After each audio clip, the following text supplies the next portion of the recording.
Bonjour tout le monde, Annabelle Boyer, conférencière, auteure et consultante. Et suite à ma première vidéo sur un arrêt de travail quand on est travailleur autonome, j'ai eu plusieurs questions sur « Oui, mais comment on fait pour aller chercher des nouveaux clients? » Fait que je me suis dit que ce serait peut-être un bon sujet pour ce matin parce que qu'on soit travailleur autonome, qu'on soit entrepreneur, qu'on soit simplement auteur, bien évidemment, il faut aller chercher des lecteurs, il faut aller chercher des nouveaux clients, puis c'est pas toujours évident. Quand les gens veulent devenir conférenciers, conférencières, mais souvent les gens me disent « Ah, mais maintenant, j'ai déterminé que j'allais être conférencier, conférencière, donc là, les gens vont le savoir, puis les gens vont faire appel à moi. » C'est pas tout à fait comme ça que ça fonctionne. La plupart des gens ne savent pas exactement ce que vous faites et ça ne veut pas dire qu'ils vont penser à vous au moment où un besoin va se manifester. Fait que c'est sûr que vous allez avoir besoin d'être vu. Donc, ça va vous prendre un site Internet, ça va vous prendre des réseaux sociaux, il va falloir aller à des activités de réseautage, il va falloir faire appel aux gens que vous connaissez déjà, il va falloir que vous leur fassiez connaître les services que vous rendez.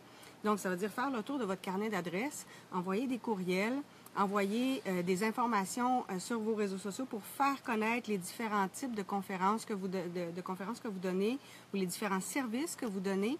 Donc, il va falloir faire une autopromotion.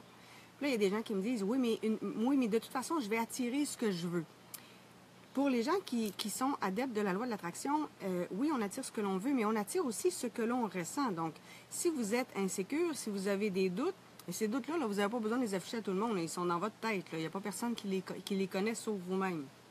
Donc, si vous êtes stressé, si vous avez peur de manquer d'argent, si vous avez peur de ne pas avoir assez de clients, bien, vous allez attirer ça aussi. Vous allez attirer le manque parce que vous êtes dans une énergie de manque.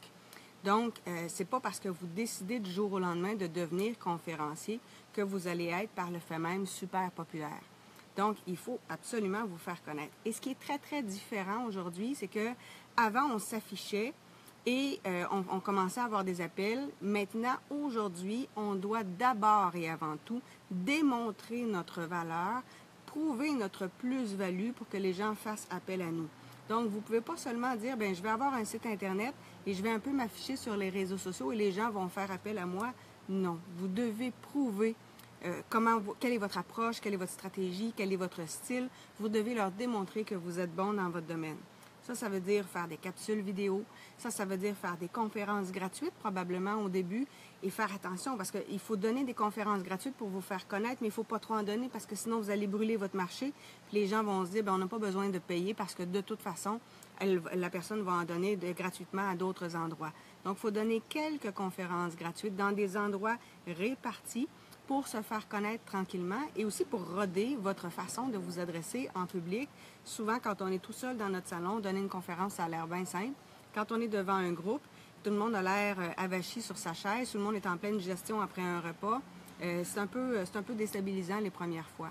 Mais il faut absolument vous faire connaître. Dans le cadre d'une conférence, vous terminez une conférence, vous ramassez les cartes d'affaires des gens pour pouvoir ensuite leur envoyer, par exemple, une infolette. Mais ça veut dire que sur votre site Internet aussi, vous avez des informations qui sont intéressantes. Vous avez ce qu'on appelle un aimant client, donc vous avez de la capture de courriel qui se fait pour pouvoir envoyer des infolettes régulièrement et ainsi attirer des gens vers vos conférences et vers vos services. Ça, c'est extrêmement important. L'autre chose que je voulais vous dire, c'est évidemment, si vous voulez devenir conférencier, conférencière, dans l'objectif de faire de l'argent puis d'avoir plus de temps libre, bien, vous ne le faites pas pour les bonnes raisons.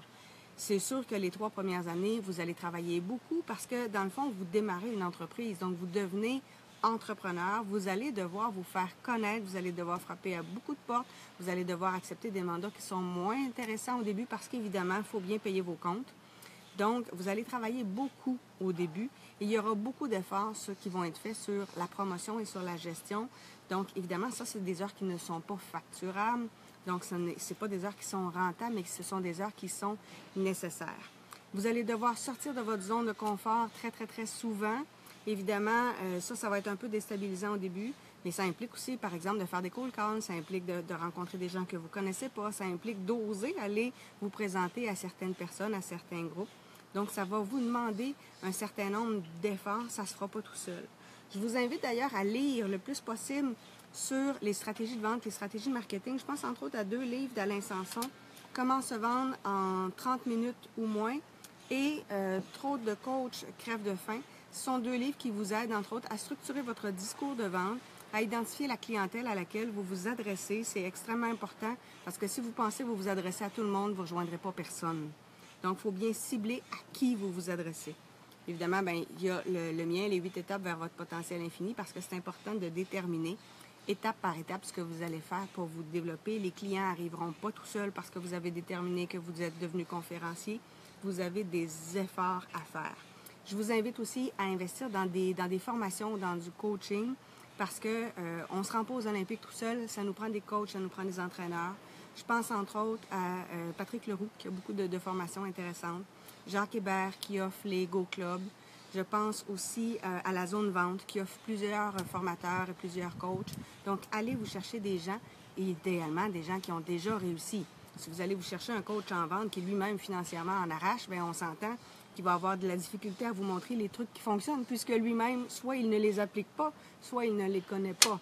Donc, il faut aller vous chercher un coach, un mentor, un formateur qui lui-même est crédible dans son domaine et qui lui-même a donc réussi et applique de façon correcte et de façon efficace les trucs et les stratégies qui existent. Parce qu'il en existe des trucs, il en existe des stratégies. Donc, il faut les connaître, mais il faut surtout les appliquer. Donc, sur ce, je vous invite à vous abonner à ma chaîne YouTube, à vous abonner à ma page Facebook si ce n'est pas déjà fait. Et je vous reviens bientôt pour une prochaine capsule. Au revoir.